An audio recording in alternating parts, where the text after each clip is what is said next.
આપણે બધા જ ઓનલાઈન દુનિયાનો ભાગ છીએ, પણ શું આપણે ક્યારેય વિચાર્યું છે કે આપણી ડિજિટલ ચાવીઓ એટલે કે આપણા પાસવર્ડ્સ ખરેખર કેટલા સુરક્ષિત છે?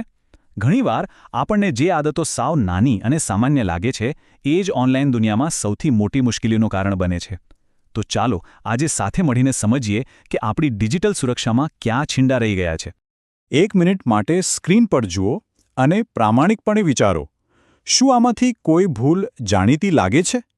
બની શકે કે આપણે બધાએ ક્યારેક ને ક્યારેક આમાંથી કોઈક ભૂલ તો કરી જ હોય, અને આજકાલના સમયમાં આવી નાની નાની ભૂલો જ આપણી ઓનલાઈન સુરક્ષામાં બહુ મોટી તિરાડો પાડી શકે છે. એટલે આ સવાલ ખરેખર ખૂબ જ મહત્વનું છે. અને હા, આ આદતો કેટલી સામાન્ય છે નહીં? મિત્રોને નેટફ્લિક્સનો પાસવર્ડ આપવો કે પછી દરેક વેબસાઇટ માટે એક જ પાસવર્ડ રાખવો જેથી યાદ રહે, અથવા તો ફોનની નોટ્સમાં જ પાસવર્ડ લખીને રાખી દેવો. આ બધું આપણને બહુ સુવિધાજનક અને નિર્દોષ લાગે છે, પણ હકીકત એ છે કે આપણી આ જ આદતો હેકર્સ માટે જાણે કે લાલ જાજમ પાથરી રહી છે. તો ચાલો આ સામાન્ય ભૂલોને આપણે એક નામ આપીએ: 7 પાસવર્ડ પાપ. આ એવી ભૂલો છે જે જાણે અજાણે લગભગ દરેક વ્યક્તિ કરે છે, અને આપણને ખબર પણ નથી હોતી કે આનાથી આપણી આખી ડિજિટલ લાઈફ કેટલા મોટા જોખમમાં મુકાઈ શકે છે. આ લિસ્ટમાં જે પણ છે એ દરેક વસ્તુ હેકર્સ માટે એક ખુલ્લો દરવાજો છે. પછી ભલે એ કોઈ ગેમિંગ એપને આપેલી બિનજરૂરી પરવાનગી હોય કે સાયબર કેફેના કોમ્પ્યુટર પર સેવ કરેલો પાસવર્ડ. પણ આ બધામાં સૌથી મોટું, સૌથી ખતરનાક પાપ હોય તો એ છે બધી જગ્યાએ એક જ પાસવર્ડ વાપરવો. કેમ? કારણ કે જો કોઈ એક પણ અસુરક્ષિત જગ્યાએથી એ પાસવર્ડ ચોરાઈ ગયો તો સમજો કે તમારા બેન્કિંગથી લઈને સોશિયલ મીડિયા સુધીના બધા જ એકાઉન્ટ્સ જોખમમાં આવી ગયા. પણ ક્યારે વિચાર્યું છે કે જ્યારે આપણે કોઈ વેબસાઇટ પર પાસવર્ડ ટાઈપ કરીને એન્ટર દબાવીએ છીએ ત્યારે પડદા પાછળ એનું ખરેખર શું થાય છે? એ ક્યાં જાય છે? કઈ રીતે સચવાય છે? ચાલો હવે આ ટેકનોલોજીના ગુપ્ત જીવનને એકદમ સરળ ભાષામાં સમજીએ. આ ટેકનોલોજીના જાદુને કહેવાય છે હેશિંગ. એને એક એવી ગુપ્ત ભાષા સમજો જે ફક્ત એક જ દિશામાં કામ કરે છે. મતલબ કે તમારો પાસવર્ડ એક એવા અટપટા અને ન વાંચી શકાય એવા કોડમાં ફેરવાઈ જાય છે, પણ એ કોડમાંથી તમારો મૂળ પાસવર્ડ પાછો મેળવવો લગભગ અશક્ય છે.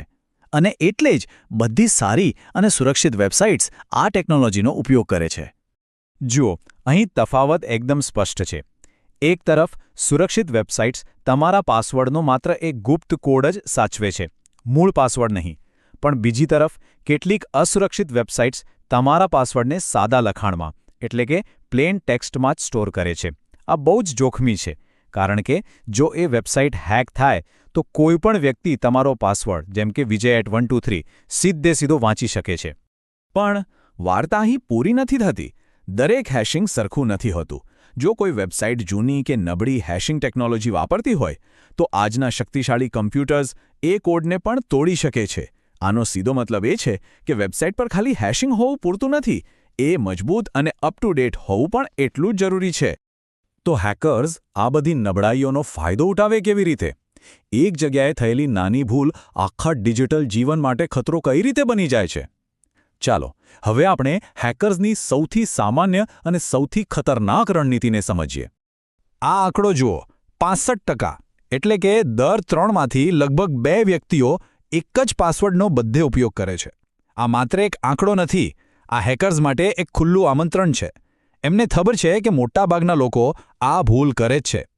અને બસ આ જ વાતનો હેકર સીધો ફાયદો ઉઠાવે છે. જ્યારે કોઈ નાની કે અસુરક્ષિત વેબસાઇટ હેક થાય અને ત્યાંથી પાસવર્ડ લીક થાય તો એ પાસવર્ડ હવે સીધો હેકર્સના હાથમાં આવી જાય છે. આ હુમલાનું નામ છે ક્રેડેન્શિયલ સ્ટફિંગ. આમાં થાય છે એવું કે હેકર્સ એક જગ્યાએથી ચોરાયેલા ઈમેલ અને પાસવર્ડને ઓટોમેટેડ સોફ્ટવેરની મદદથી ફેસબુક, જીમેલ, એમેઝોન જેવી હજારો વેબસાઇટ્સ પર ટ્રાય કરે છે. અને કારણ કે 65% લોકો એક જ પાસવર્ડ વાપરે છે, એમનું કામ બહુ જ સરળ બની જાય છે. કોઈ એક સામાન્ય વેબસાઇટની ચાવીથી તેઓ ઈમેલ, બેન્કિંગ અને સોશિયલ મીડિયા જેવા મહત્વના તાળા પણ ખોલી નાખે છે. ઠીક છે, આ બધી વાતો કદાચ થોડી ડરાવણી લાગી શકે છે, પણ ગભરાવાની બિલકુલ જરૂર નથી. કારણ કે હવે આપણે વાત કરીશું ઉકેલની. સારા સમાચાર એ છે કે થોડીક સાવચેતી અને સાચી આદતોથી આપણે આપણો ડિજિટલ કિલ્લો ખૂબ જ મજબૂત બનાવી શકીએ છીએ. તો સૌથી પહેલું અને અગત્યનું કામ, haveibeenpwned.com નામની વેબસાઇટ પર જાઓ. ત્યાં તમારું ઈમેલ આઈડી નાખીને ચેક કરો કે એ ક્યારેય કોઈ મોટા ડેટા લીકનો ભાગ બન્યું છે કે નહીં. આ તમને તરત જ બતાવી દેશે કે કઈ વેબસાઇટ પરથી તમારો ડેટા લીક થયો હતો, જેથી તમે તરત જ એ એકાઉન્ટનો પાસવર્ડ બદલી શકો. અને જો આ આખી ચર્ચામાંથી ફક્ત એક જ નિયમ યાદ રાખવો હોય તો એ આ છે: એક એકાઉન્ટ, એક પાસવર્ડ. દરેક વેબસાઇટ માટે, દરેક એપ માટે એક અલગ અને અનોખો પાસવર્ડ. આ એક નાનકડી આદત ક્રેડેન્શિયલ સ્ટફિંગ જેવા ખતરનાક હુમલાઓને સંપૂર્ણપણે નિષ્ફળ બનાવી શકે છે. તો તમારો ડિજિટલ કિલ્લો બનાવવા માટે આ રહ્યા કેટલાક જરૂરી સાધનો. 1. સારો પાસવર્ડ મેનેજર વાપરો.